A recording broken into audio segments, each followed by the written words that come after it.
Hello everyone, कैसे हैं आप सभी। आज मैं आपसे डिस्कस करूंगी कि जो एसएससी सीपीयू है वो होता क्या है। इन डिटेल मैं आपको बताऊंगी इस वीडियो में कि इसमें क्या होता है। तो शुरू करते हैं। सबसे पहले तो ये जो स्टाफ सिलेक्शन कमीशन है एसएससी द्वारा लिया गया एग्ज़ाम होता है SSC CPU central police organisation. और इसके अंदर हमारी जो पोस्ट आती हैं वो जो CRPF, BSF, SSB, ITBP, Delhi police और सीआईएसएफ की पोस्ट होती हैं इसके अंदर। जिसमें से दिल्ली पुलिस जो होती है वो ग्रुप सी की पोस्ट होती है और बाकी जो बची हुई हैं वो सारी ग्रुप बी की पोस्ट होती हैं।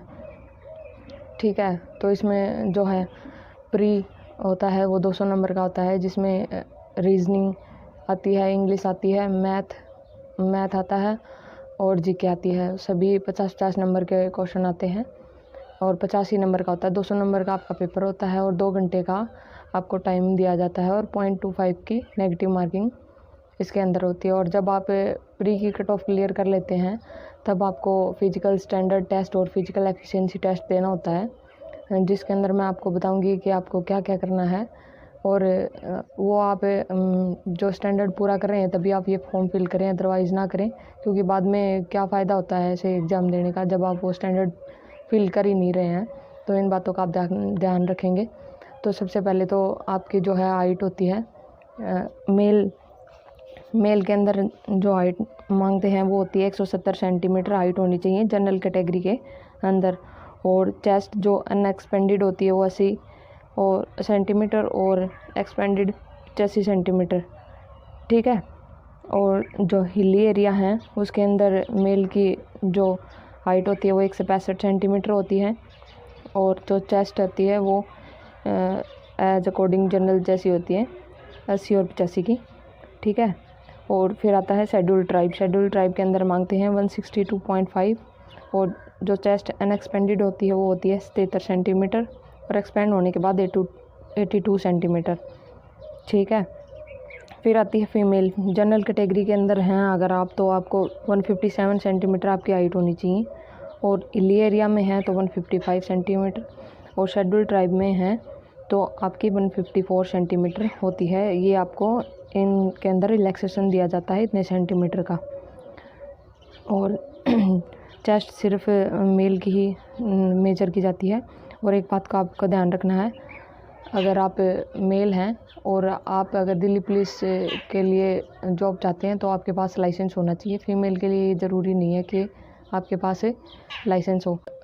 ये प्री एग्ज़ाम क्लियर करने के बाद आपको इन चीज़ों का तो ध्यान रखना ही है। फिर आता है आपका जो है आपका फिजिकल होता है, उसके अंदर मैं आपको डिटेल्स बता रही हूँ जो आपको ध्यान रखनी है। उनकी प्रिपरेशन भी आपको साथ साथ करनी है, क्योंकि आप एकदम से इन चीज़ों को प्रिपेयर नहीं कर सकते, तो साथ साथ ही जो है आपको रनिंग वगैरह कर। फिर जो है डिटेल्स वो हैं इस प्रकार हैं। मेल के लिए आपको 100 मीटर रेस 16 सेकंड में करनी होगी। 1600 मीटर रेस आपको 6.5 मिनट में करनी होगी। और फिर लॉन्ग जंप होता है वो आपको 3.65 मीटर जो है 3 चांसेस में करना होगा। हाई जंप 1.2 मीटर वो भी 3 चांसेस में करना होगा। और शॉर्ट पुट 4.5 मीटर, इसके भी 3 चांस आपको दिए जाते हैं। मेरा सजेशन ये है कि आप इतनी तैयारी कर लें कि आपको 3 चांस की ज़रूरत नहीं पड़े और फर्स्ट चांस में आप कर दें, क्योंकि फिर इंसान थोड़ा सा डीमोटिवेट हो जाता है अगर आपको फर्स्ट चांस में नहीं होता है तो आप अपनी तैयारी साथ साथ रखें, प्री के साथ ही रखें। फिर फीमेल आता है, फीमेल का होता है 100 मीटर रेस होती है 18 सेकंड में। 800 मीटर रेस होती है 4 मिनट में। लॉन्ग जंप होता है 2.7 मीटर, उसके भी 3 चांस दिए जाते हैं। हाई जंप होता है 0.9 मीटर, उसके भी आपको 3 चांस दिए जाते हैं। इसमें एज रिलैक्सेशन भी आपको जो प्रोवाइड किया जाता है।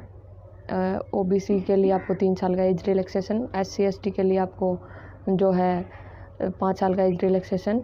इसकी जो एज क्राइटेरिया है वो 21 to 25 होता है। और अगर आप SC ST में है तो आप 30 साल तक इस फॉर्म को फिल कर सकते हैं। ओबीसी में है तो आप 28 साल तक इस फॉर्म को फिल कर सकते हैं। और अगर जिस टाइम आप फिजिकल देते हैं उस टाइम आपको एक चार्ट प्रोवाइड किया जाता है। एज के अकॉर्डिंग आपको वेट का ध्यान रखना है। उसमें वेट लिखा होता है कि इतने से इतने एज के बीच में ये वेट होना चाहिए, तो वेट आपको मेंटेन रखना है।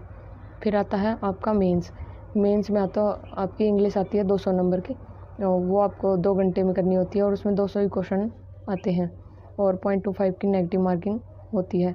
लास्ट में ये प्री और मेंस के नंबर ही ऐड करके मेरिट लिस्ट आउट की जाती है और जब आप मेंस क्वालिफाई कर लेते हैं तो आपको मेडिकल के लिए बुलाया जाता है। मेडिकल में आपको जो एक स्टैंडर्ड टेस्ट होते हैं मेडिकल के, वो सभी किए जाते हैं। आइज़ वगैरह, नोक, नी, फ्लैट फुट, आपका हीमोग्लोबिन और ईयर, नोज़, आई, ये सब कुछ ही चेक किया जाता है। और फिर मेडिकल टेस्ट अगर आप पास करते हैं तो फिर आपको डॉक्यूमेंट के लिए बुलाया जाता है और डॉक्यूमेंट एसएससी सीपीओ के लिए आपको जो है एक चीज़ का ध्यान रखना होता है, इसमें आपके पास यूनिवर्सिटी से ग्रेजुएशन जो है होनी चाहिए आपके पास, मतलब आप ग्रेजुएट होनी चाहिए अगर आपको ये एग्ज़ाम देना है तो। और जो एसएससी सीपीओ 2020 है उसके अंदर एक नई चीज़ ऐड की थी कि एनसीसी के मार्क्स भी आपको दिए जाएंगे।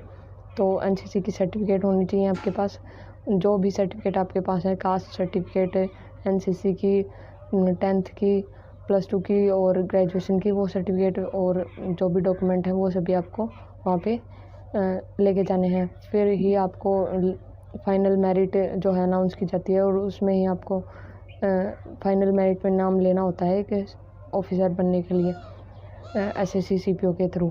तो इन चीज़ों का आपको ध्यान रखना है। आई होप ये वीडियो आपको पसंद आई होगी।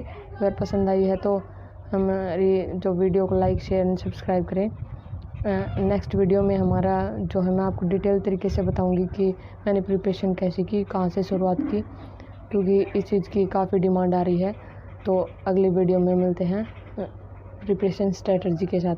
Thank you so much.